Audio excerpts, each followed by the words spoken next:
Et yop tout le monde, c'est José4, j'espère que vous allez bien. Bon, ça va super. Aujourd'hui, petit vlog réseau. Donc, on a un routeur, un switch. Je vais vous déballer ça et on va voir un bout au moins de la config ensemble. Donc, bien entendu, c'est pas préparé et j'ai pas mon couteau. L'idée juste, c'est à l'arrache. Je suis rentré à 30 secondes. Il faut que je fasse ça assez vite. Donc là, on a quoi? Ok, bon, petit truc qui nous dit d'aller download le Quick Start Guide avec un QR code. On a le routeur en lui-même et le routeur X. Donc bon, c'est déjà un ancien modèle, mais pour ce que je vais en faire, ça suffit amplement. Sachant que c'est pas mon routeur principal, hein, c'est un routeur juste pour un réseau à part. À l'arrière, on a donc une entrée 12 volts, une prise de terre, un reset. Devant, on a un Ethernet PoE in, 3 normaux et un PoE out. Ils sont tous gigabits. Sachant que on a un pass-through du 12 volts au PoE out, mais il faut une alim plus puissante que celle qui est fournie de base en théorie. Après, dans les tests, on a vu que des fois ça marche, mais voilà. Et sur le dessus, on a 2-3 LED, puisqu'il n'y en a pas sur les ports. Donc bon, il est vraiment tout petit, hein, vous voyez, par rapport à ma main. On a ça. Et on a la lime, ici, donc une lime normale, qui fait 12 volts 0,5 ampères, donc 6 watts. Donc ce sera vraiment pas suffisant pour faire du PoE.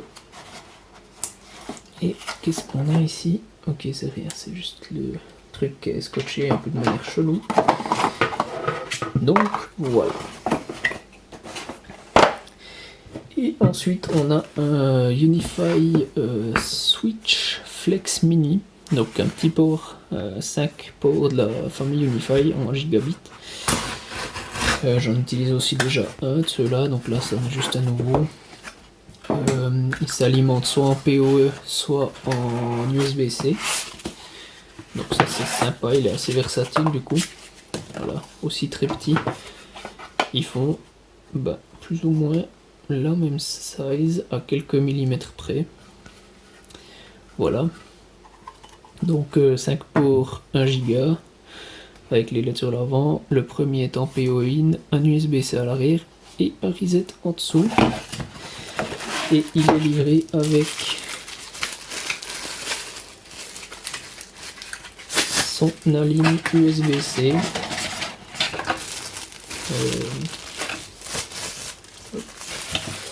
Voilà, alim comme ça USB-C de très bonne longueur.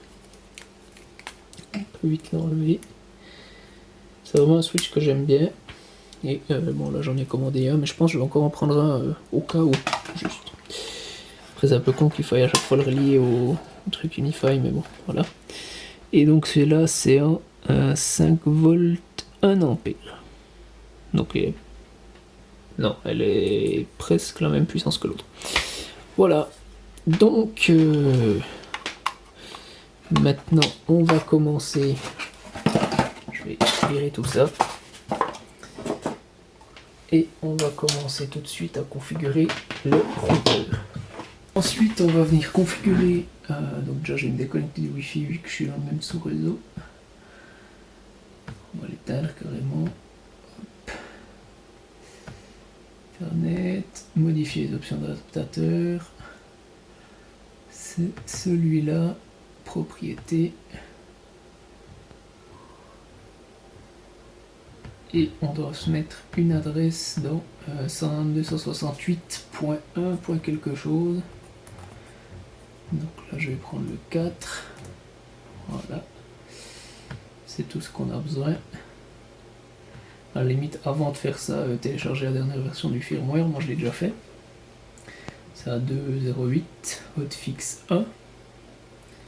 Et là, en me connectant à 192.168.1.1, j'ai accès à l'interface d'admin. Alors, est-ce que vous voyez bien? Ouais, c'est pas top. Attendez. On va venir comme ça. Hop, c'est pas top encore. Ouais, ça va. Ah, ben attendez, sinon. éviter d'être sur le Osmo. Peut-être j'arrive à le poser plus ou moins. Voilà. Ok. Bon, ça bougera un peu, mais c'est mieux que rien. Donc, login et password, c'est par défaut UBNT. UBNT. Voilà. On accepte, on se log. Est-ce qu'on veut faire le wizard? Non, puisque je vais directement faire l'upgrade du firmware avant toute chose.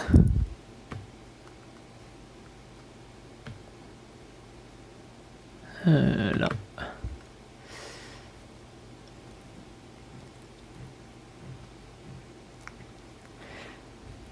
Ouais, puis maintenant, faut sauvegarder, peut-être. J'en sais rien. Ah ouais, ok, c'est en cours. Voilà, donc le firmware est à jour, on est bien en 2.0.8, hotfix 1. Et on va aller configurer notre routeur. Donc, on va faire le basic setup. Donc le internet il sera sur ETH0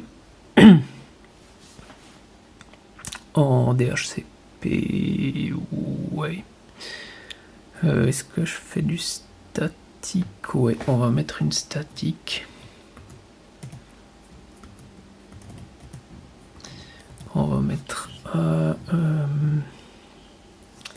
que j'ai de libre 11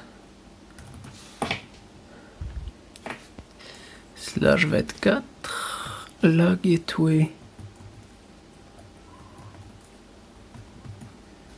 et le DNS. Voilà. IPv4 firewall, clac clac, ça c'est bon. DNS. On va utiliser oui comme ça. Attendez. Ouais, non, c'est bon comme ça. Et puis au niveau du LAN, on va mettre sur le réseau 10.1. Bon, c'est totalement arbitraire, hein, mais c'est juste pour que ce soit pas le même. Et puis bon, en l'occurrence, je vais laisser les trucs par défaut. Hein, c'est sur mon réseau interne, ça risque rien. On applique. Voilà, on reboot. Yes. Et du coup, on peut ici venir changer. Donc là, je vais me mettre sur le port 1. Et puis, quand je suis sûr que ça aura reboot, on va venir mettre mon LAN sur celui-ci. Et en théorie, on devrait avoir accès à Internet. Pas tout de suite, il faut que je remette ici mon IP en DHCP.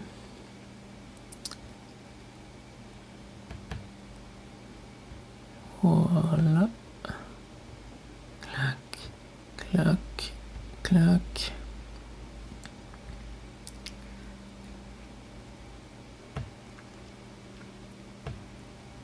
Donc, accepter le risque et poursuivre. On va venir mettre rebrancher ici.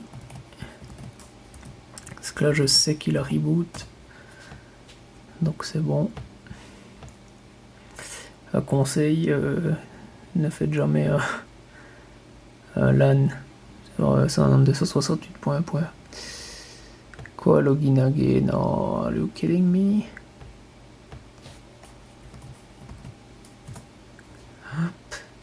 On va l'enregistrer dans Bitwarden. Ok. Donc en théorie on est bon. Ce que je vais vite faire, c'est que je vais aller... Alors ça, je risque de pas y avoir accès. Si, c'est bon. Étonnant, mais c'est bon. On va faire un petit speed test. Ok, c'est de la merde. Sachant que c'est dans mon LAN, hein, donc je devrais être au giga. Donc apparemment l'offloading n'est pas activé. Ok, donc j'y suis. Donc vous ouvrez la CLI ici, vous faites vous loguer, vous faites configure, et là vous faites set system offload hwnat enable like that, et ensuite vous faites commit pof, et ensuite vous faites save, ce qui va avoir pour effet de le sauvegarder dans le truc. Et alors est-ce que c'est valable immédiatement? Je sais pas, sinon il faudra le reboot encore un coup. Ok, il faut le rebooter encore un coup.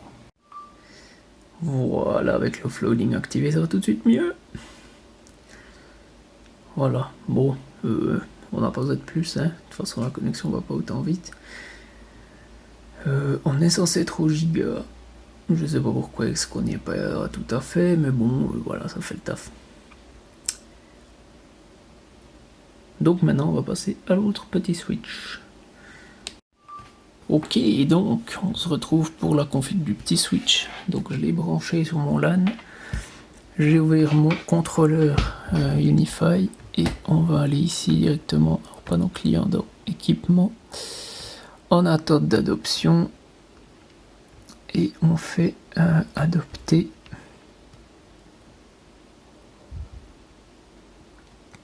Il faudra que je change son nom, mais je crois que c'est après ça que ça se fait. Voilà, on est en train de déployer. Ok, on est bon. Donc au niveau config, alias, on va faire flex mini an.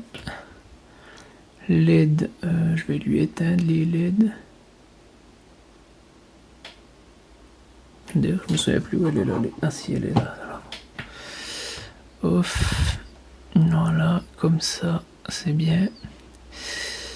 Service VLAN, VLAN d'administration LAN, oui. Réseau DHCP, l'appareil, clac, clac, clac, ok.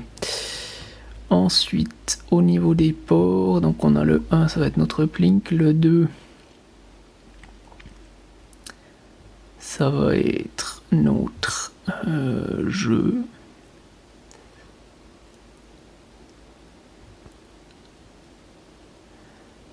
On va mettre Larry. Puis c'est le port qui ira dans la chambre de mon autre frère. Ici on va mettre salon, puisque c'est le câble qui descend au salon. Ensuite ici on va mettre PS4 dans jeu. On va mettre TV dans le LAN. Et on va mettre un troisième port libre dans le LAN aussi, histoire qu'ils n'aient pas accès aux autres VLAN sauf exprès. Voilà. Donc là, on va attendre que ça déploie. Ça a l'air bon. Du coup, si je viens sur le mien... Ah non, ça va pas changer. Est-ce que ça a changé le profil automatiquement? Parce que là, c'est celui-là que j'utilise. Non, c'est bon. Ok, donc on est tout bon. Et bon, on va aller déployer tout ça. Ok, donc on se retrouve où j'ai mon serveur allumé H24. Voilà, donc j'ai installé le routeur là sur le switch, donc on reçoit le LAN depuis là au centre, et puis ensuite on renvoie dans ce port là, dans le VLAN jeu. Bon, c'est un peu le bron, j'ai dû poser une multi à l'arrache, etc. Mais ouais, ça va marcher. Ok, donc au final tout fonctionne. J'ai pas filmé la station du petit switch parce que c'est un champ de mon frère, donc voilà. Mais voilà, tout marche sans problème, donc voilà, à la prochaine.